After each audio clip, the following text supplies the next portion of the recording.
climate change also taking a toll on precious water supplies. Mexico City is experiencing water shortages after a months-long drought, creating doubts about how one of the world's megacities will manage.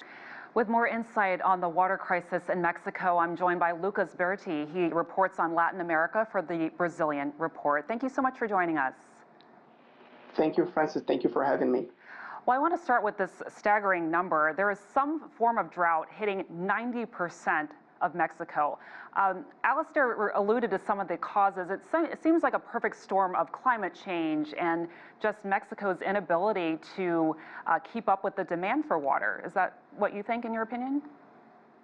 Yeah, that's true, Francis. I think the first thing to talk about when you mention droughts in Mexico is that droughts are a problem that is happening all across Latin America. And there are at least five different causes that explain this drought in not just Mexico, but in Central America and the entire continent. We have atmospheric phenomena called El Niño and La Niña, which are lowering rainfall patterns and contributing to prolonged droughts in Mexico. And we also have the fact, as the report has showed, that the geographical location of Mexico doesn't help because the majority of the national territory of Mexico is located in a very arid and semi-arid location, which makes precipitation naturally and historically scarce. And if we combine these factors to human-induced factors such as deforestation, criminal fires, and a very aggressive use of the land, we have this perfect storm of events in which droughts and heat waves affect Mexico a lot. I want to take Mexico City as an example. It's gotten a big brunt of this. What are the logistics involved in keeping water going? This is one of the largest cities in North America. It's humongous, so many people. How do you even keep up with demand, even in normal times?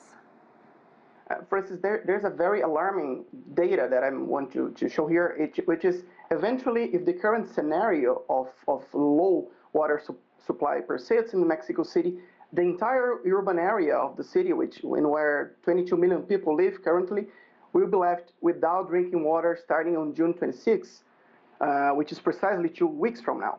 And one important thing to take note is, besides the drought and the high temperatures in Mexico City today, one thing is, according to the Environment Department of Mexico City, up to 40% of the water supply is wasted due to leaks in the distribution network, which is attributed to illegal connections and clandestine water pipes. So one of the most important things now to avoid this situation is to invest more in the awareness of the population, to cause water rationing, and also invest in a more solid infrastructure in terms of water supply. Can you talk about, Lucas, the environmental impact? This is not just affecting the people living in Mexico, but also animals and plants and just the overall environment around these big cities. Yeah, that's true, because we have a currently heat wave in Mexico that killed already more than 40 people, and they also have some sad news, some sad images of monkeys falling down the trees dead, and we also have zoos in Mexico that are providing popsicles with meat and fruits to animals because of the high temperatures. And besides this cost of lives in Mexico, we also have the situation in which a lot of fishes are dying. We have a good example in the region of Chihuahua, where thousands of fishes are dying. And one interesting thing is, besides the lack of water in which these fishes live in, we also have the problem that the remaining water in where they live is suffering with high levels of pollution. So it's a dead end for these animals.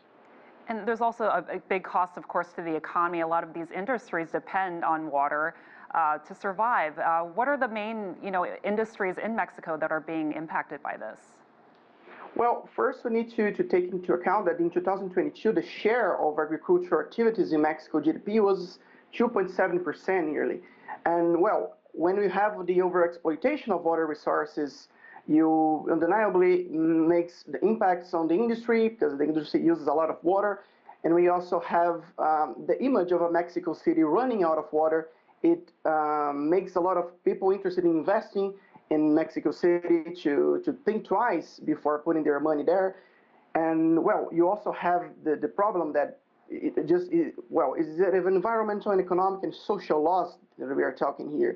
So you have millions of dollars in losses in the agricultural sector because of crops that are not flourishing. And we also have recently some experts told Forbes that inflation rates in Mexico can go up this year precisely because of the droughts. We also want to talk about the U.S.-Mexico water deal that helps share the allocation of water resources across the two borders. How does that play a role into this ongoing crisis, and what are the consequences to some of the industries here in the U.S., particularly farming? Yeah, that's perfect because, well, as I said, this is an environmental, economic, and social loss, and this is also causing a diplomatic issue between Mexico and the U.S. because there's some cities bordering Mexico and the U.S. that, due to this very alarming situation of droughts and the lack of water in these bordering regions, they're even resorting to water treaties from 1944 to find solutions and avoid some farmings that are located in the nearby bordering regions to run out of water and well, avoiding a bigger problem because of the situation. Lucas Berti, thank you so much for joining us and breaking this all down for us. Appreciate it. Thank you.